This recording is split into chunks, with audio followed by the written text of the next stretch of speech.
Part 1.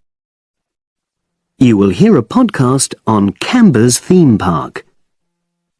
First, you have some time to look at questions 1 to 6.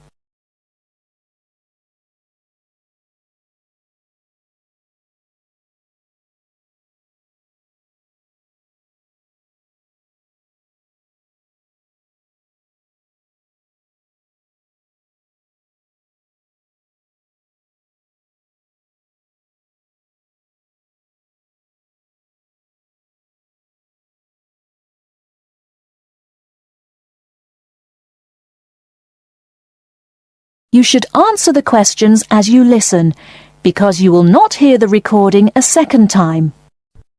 Listen carefully and answer questions 1 to 6. Welcome to Camber's Park podcast. In the next few minutes, I'll tell you a little about the park and the amazing things we have to offer. We like to think that Camber's offers more than other theme parks. Like them, we have a variety of exciting rides for people of all ages, but Camber's also places strong emphasis on the educational experience for its visitors. Not boring facts, but lots of interactive exhibits. Although it's mainly an outdoor experience, we do have some indoor activities if the weather gets too dreadful. The park's got a lovely, well-established feel, set in 80 acres of beautiful countryside, about 3 miles south of the tourist resort of Dulchester. The park was set up in 1997 by the Camber family, but then taken over by new owners in 2004, who have maintained the original vision of the Cambers. It has lots of old trees, hundreds of flower beds, and a gorgeous lake. Camber's has over 45 different rides, exhibits, and arcades. All but one of these is free once you've paid your entrance fee. We charge a small fee for our newest ride to reduce the length of the queues. You don't pay anything for parking. A family ticket for a family of 4 works out at about £8 per person, which is amazing value. Full details of current prices are shown on our website, along with full details of rides, etc., and directions for getting to us. We also have a number of special offers. For example, if you live locally, why not join our Adventurers Club, which entitles you to 50% off ticket prices all year round, and a special lane for all rides and exhibits, which means you don't have to wait to get into any part of the park. See the Offers tab on the website. We've recently added a number of new exhibits to the park, and we're particularly proud of our Future Farm Zone, which houses over 20 different species of animals, from chipmunks to dairy cows. The emphasis is on getting near to the animals. All of them can be petted, and you can buy food for feeding the animals. Many of our younger visitors say that this is the high point of their visit. And speaking of food, don't let the animals have all the fun.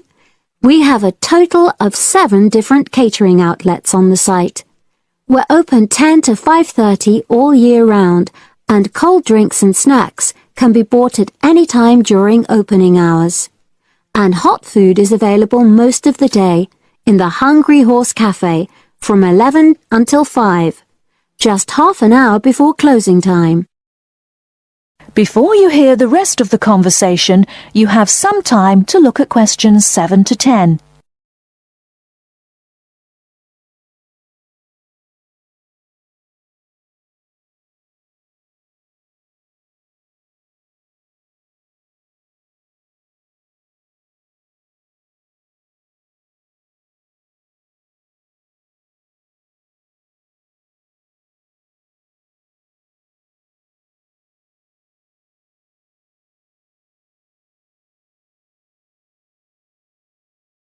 Now listen and answer questions 7 to 10.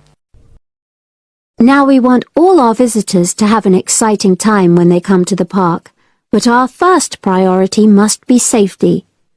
Parents and guardians know their children's behavior and capabilities, but here at the park, we have set certain conditions for each of the rides to ensure that all visitors get the maximum enjoyment out of the experience and feel secure at all times. There are 4 major rides at the park. Our newest ride is the River Adventure, which is designed to reproduce the experience of whitewater rafting. No amount of protective clothing would make any difference, so only go on this ride if you're prepared to get wet. Children under 8 can go on this ride, but all under 16s must have an adult with them. Not all of our rides are designed for thrills and spills. Our Jungle Gym roller coaster is a gentler version of the classic Loop-the-Loop, specially created for whole family enjoyment, from the smallest children to elderly grandparents, suitable for all levels of disability and health conditions. Carriages have comfortable seating for up to 8 people with safety belts for each passenger, which must be worn at all times. Sit back and enjoy the scenery. One of the best established and most popular of Camber's rides is the massive swoop slide. Whiz down the polished vertical slide 9 meters in height and scream to your heart's content. There are no age or height restrictions. Be careful though, you must have on long trousers so you won't get any speed burns. And then there's the famous Zip Go-Kart Stadium with 16 karts, 8 for single drivers and 8 for kids preferring to ride along with mum, dad or carer. Take part in high-speed races in our specially designed Formula One style karts, but no bumping other karts, please. All riders must be above 1.2 meters because they have to be able to reach the pedals, even in the shared karts. Full details of all safety features are available on our website at www.camberspark.com. So come and make a day of it at Camber's Theme Park. That is the end of part 1. You now have half a minute to check your answers.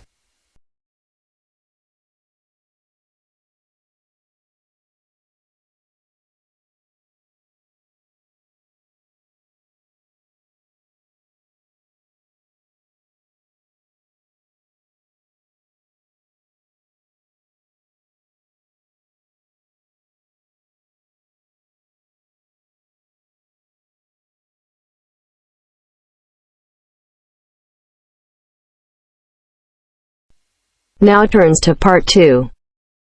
Part 2. You will hear a lecturer discussing the possibility of creating nuclear fusion. First, you have some time to look at questions 11 to 15.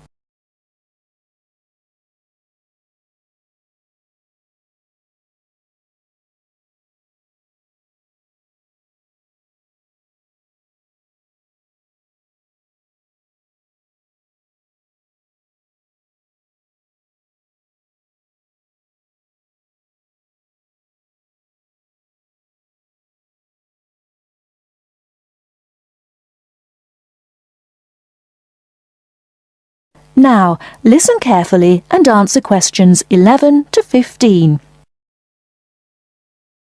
We look at the sun, a huge ball streaming out essentially limitless energy into space, and we think about how we need that energy here on Earth. Our oil reserves are running out, coal burning causes much pollution, and nuclear energy has many dangers. But where does the sun itself get its energy? The answer is that the sun makes it using fusion, or, more specifically, in a hydrogen fusion process. There is no pollution, no radioactivity, no waste products, and we have plenty of hydrogen.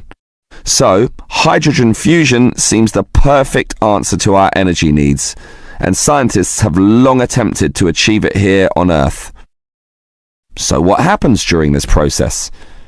The first step is to make 2 light atomic particles approach.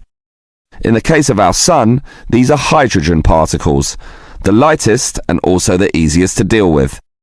However, the problem is that the nuclei of atoms have electric fields, and fusion between these particles is opposed by their similar electric charge. They most naturally repel each other, and the nuclei of all elements are exactly the same in this respect. Thus, in order to overcome this repulsion and force them together, in the second step, the particles are heated. The trouble is, you need a lot of heat, incredible temperatures of the sort only seen on the surface of the Sun. This is many millions of degrees, far higher than the melting point of any known material. Still, the concept is simple. The hot, wildly moving particles, which are now called plasma, will crash into each other, resulting in the third step, the fusion into helium, which releases energy and begins a self-sustained process. Before you hear the rest of the talk, you have some time to look at questions 16 to 20.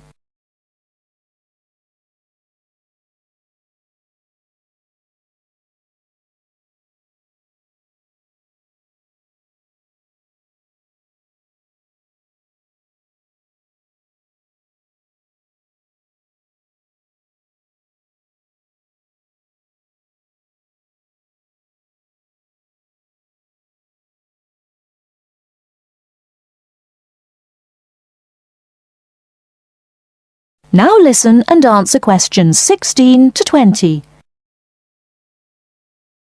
So, we know how fusion works. Thus, the big question is, can we create it here on Earth? We actually have the technology to superheat hydrogen into plasma, but no container on Earth can deal with those temperatures. Thus, we need to confine this superheated material so that it doesn't touch anything. For that, we need a special reactor, and most research has focused on an apparatus known as a tokamak system. That's Tokamak, an acronym from some Russian words meaning toroidal chamber with magnetic field. It's an apt name, since a very powerful magnetic field is used to confine and suspend the super hot plasma in the air so that it doesn't touch anything. This is possible only because this plasma has an electric charge, which interacts with the magnetic field. Of course, the walls of the fusion vessel will still get hot, very hot, and to avoid being melted, they must be cooled with a cryogenic system to intensely low temperatures. But now we are faced with the second problem. If we are to draw power from this system, the reaction must be continuous and controllable. However, when fusion begins, the plasma becomes unstable, and at these temperatures, that is a very serious situation. If we lose control, a disaster could result. Despite the obstacles, in 2010, a European device managed some success, but needed far more power to generate the fusion reaction than that produced from the fusion itself. Obviously then, it was not useful as a power source. More to the point, this system could only sustain a fusion reaction for a fraction of a second. Yet, to self-sustain, the fusion needs to run for at least 10 seconds. And the future looks bleak. Unfortunately, most scientists predict that many decades will have to pass before fusion power can become a practical reality. That is the end of part 2. You now have half a minute to check your answers.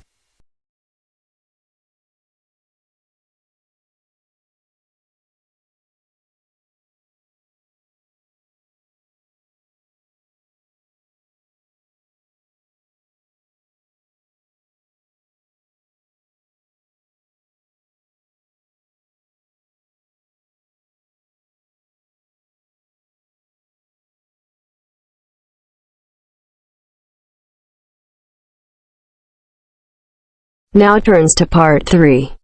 Part 3. You are going to hear the rest of the talk about family history. First, you have some time to look at questions 21 to 25.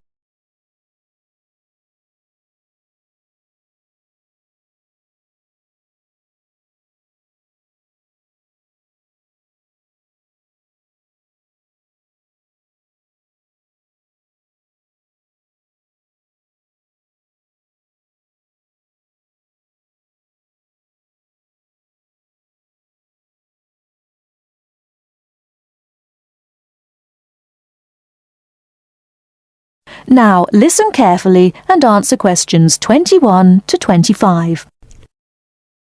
So, that's a few ideas about getting information. But what about methods of recording it? Of course, you can just write down what family members say. But it's even better if you can use a tape, so that you can record them as they're talking.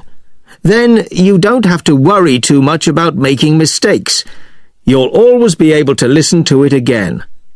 But whatever method you do use to record information, remember that it's very important to make a note of exactly how you got it.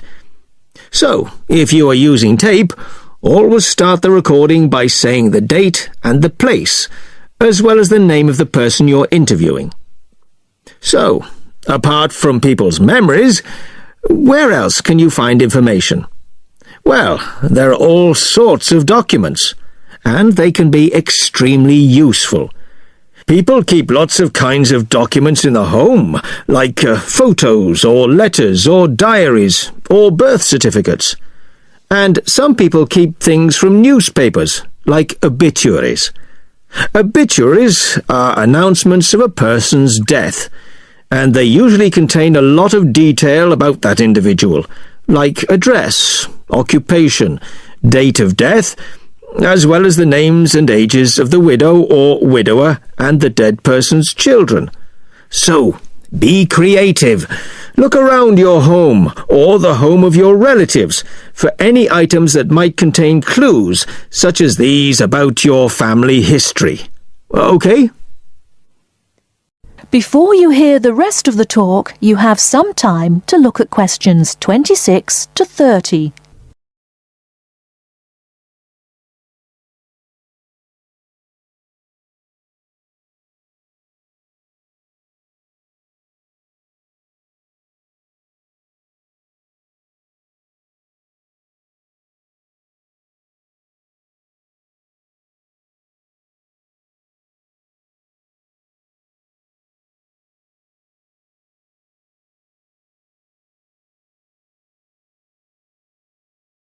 Now listen and answer questions 26 to 30.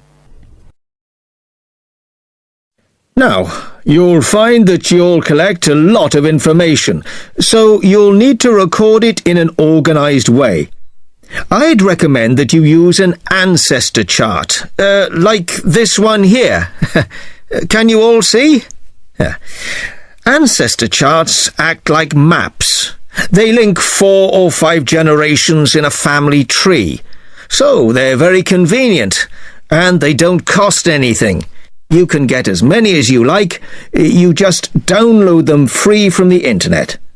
Then you fill them out as you go along, and for each individual you record all the key information next to their full name. It's very convenient. Now, at this point, I'd just like to give you a couple of tips about filling in the ancestor sheet. First of all, I'd advise you to use pencil, at least until you have definite evidence for the information you're recording. Secondly, as well as recording official names, I mean given names, it's worth writing any nicknames down. You know, these are the short names that people call you when they know you very well. And you can show them by using quotation marks. That's ancestor charts then. They really do save a lot of work. Now, before I show you how to go about confirming the information you've collected... That is the end of part 3. You now have half a minute to check your answers.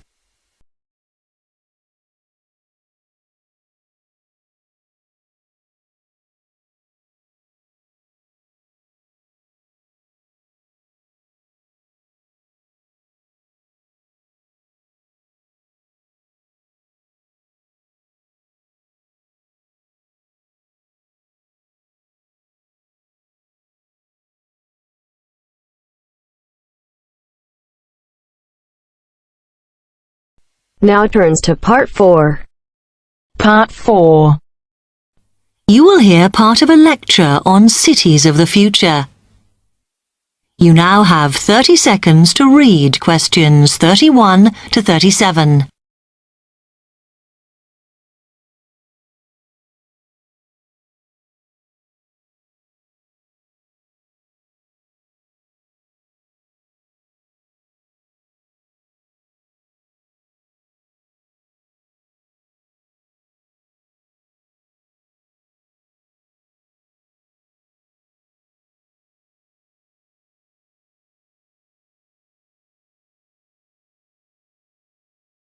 Listen carefully and answer questions 31 to 37. Okay, we've been looking at how societies will develop in the future and at the increase in the size of cities. So I want to talk to you today about the key considerations in these cities of the future. There are three key elements I want to look at, and these are the new features they will have, issues of size, and the main problems to be considered. First of all, individual transportation will be a big factor in these new megacities as public transport becomes unmanageable. There'll be a huge rise in the use of segways, which are personal transporters like motorized scooters.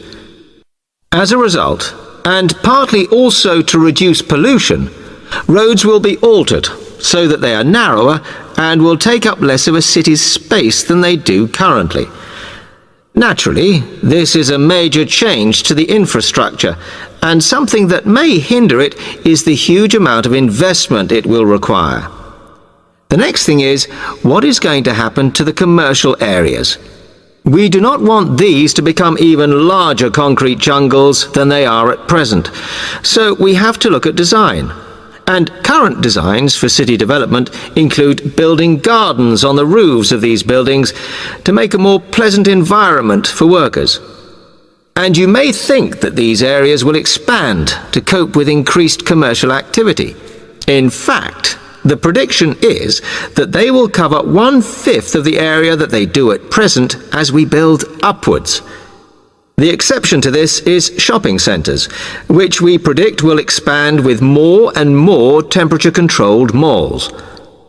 What may cause difficulties is that the superstores will be confined to the outer edges of the city, as they will be too big to fit into the new malls. Then, of course, there are the residential areas, and these will undergo their own changes. One particular development will be houses which are built from glass, as innovations in this material allow it to provide light without causing problems with temperature inside a building. The residential areas will not be allowed to expand without limit, as happens in some areas at present, and their size will be restricted to a population of 15,000. One issue, which has yet to be resolved, and I'm not sure it ever will be, is how we manage to house older residents. They will be increasing in numbers as time goes on. Finally, how will these cities live? We know we have limited energy sources, so what will we do? Well, something currently in development, which will be a feature, is that waste is going to become an energy source, for example, to provide gas in homes. Also, as new technology and systems are developed, we will find that energy plants will become smaller. Another energy source we could use, but one which raises issues of having enough space and too much noise, is wind farms. Because of the problems, I'm not convinced these will be the grand solution to our energy problems that we thought they were going to be. Now you have some time to look at questions 38 to 40.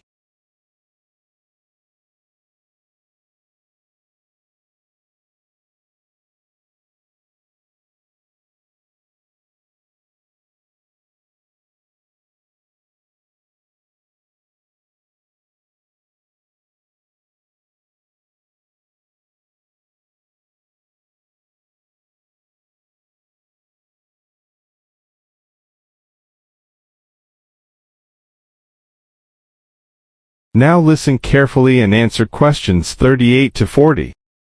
Now, moving on to looking at the social aspect of cities, we need to look at housing and how people will live.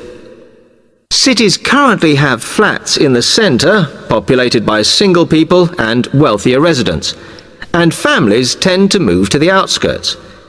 In the future, the centre of cities will see a dramatic change. We will see many more examples of cooperative buildings.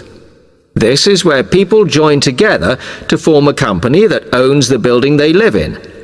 And despite continuing shortages, There will also be a rise in the provision of retirement homes in city centres, so that the elderly can have easy access to hospitals and shops.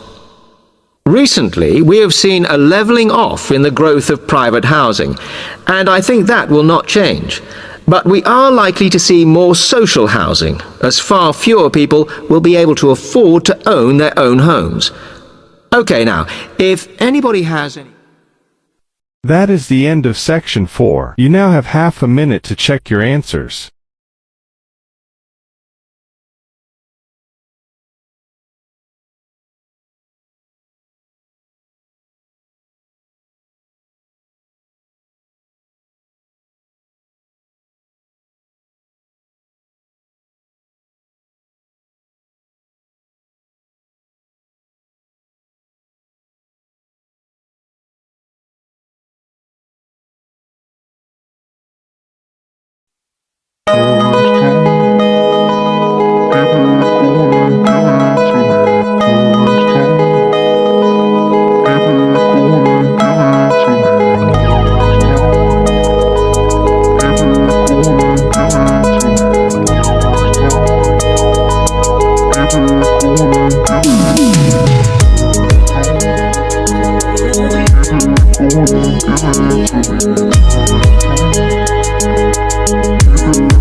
Give it to me.